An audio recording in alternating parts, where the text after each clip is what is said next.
when I'm dealing with anything or going depression, I will like literally just stop talking to everybody until I figure out how to face this.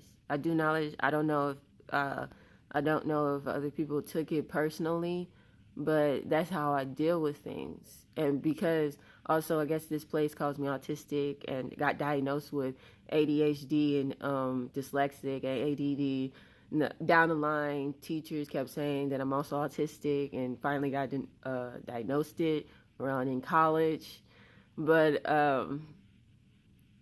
I was shut down. It was like not a shut down basically, but I'll stay quiet and try to figure it out. So when like my side effects taking ADHD medicines, my first go to was stay quiet. Most of the time, when people did ask me, I would tell the truth about what's going on. But if I acknowledged that they had too much stuff on their mind they're dealing with, I understood that they probably wouldn't even remember if I am going through things because I do know how to handle certain emotions well. I will go and try to figure out how to solutions, and sometimes I feel like people's emotions will distract me, and then I won't know what to do. Most of the time, they will explain like basically if whoever they're dealing with or talking to or being around, they would bring it to me in certain ways, and I will try to think of solutions of how to figure out how let's get out of that because I acknowledge that I was going through that experience as well, a very like in a under more understanding way. So the immediate emotions was always neglected in me. I guess that's the part of being autistic as well. As when some trauma starts happening to me or stuff like that, I am not like my emotions looks like it's turned off, and that's physical form. But that's just me going into okay, what should I do? What if I feel like or what should happen? I'll just shut down. I used to shut down to the point where I wasn't in my body. So most of the time when something's traumatic happened to me, I'll just black out or shut out, like shut down like a coding system, like a robot. Most of the time I do get knowledge. People say I sound like a robot, and I understood that because then when I listen to other robots, I do sound AI-ish, but I knowledge of energy connection with that. So going through this adult experience, and I have been trying to make it on my own for a very long time, and to the point where people don't even notice the struggles I was going through because I've paid attention to some people like, oh, you just want attention, and I was just like, oh, okay, well, that's not what I'm doing, and I really think that they're thinking like this, but I didn't acknowledge that people could just be deflecting their experiences onto me, and they don't even notice it too, and thought that that's communication. And also going through these business trying to like, okay, let me help them as well too. Of I'm thinking on a let's help each other. That's the first solution that I learned very like in first grade when I had bass teacher Miss Green and Mrs. Seiki in first grade, and uh, I listened to Mrs. Seiki's storyline and Miss Green. Like most of my special ed help, I was able to listen to their conversations, though they didn't think that I was listening because again, being autistic, sometimes when we come here, we don't look like we know what we're doing here, and it's just our bodies trying to catch up with us. That's it.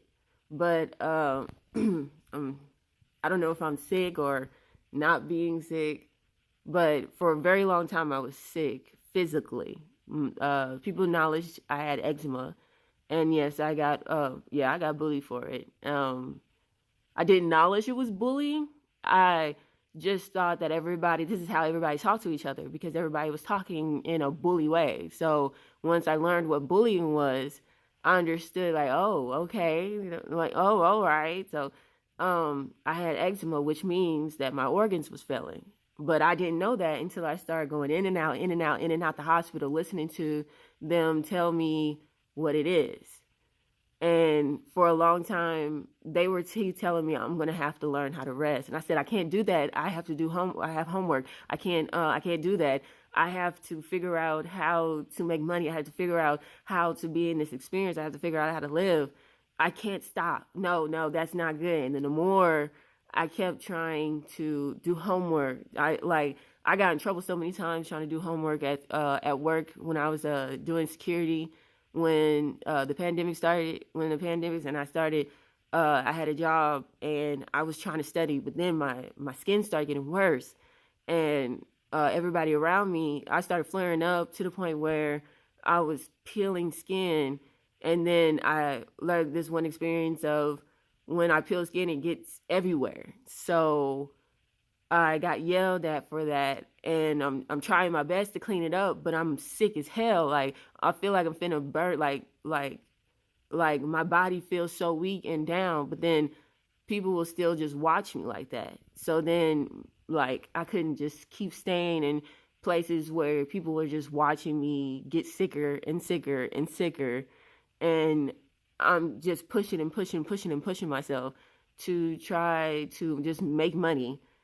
And then it did teach me, like, oh, your body will force you down if you're not doing what you need to do for yourself.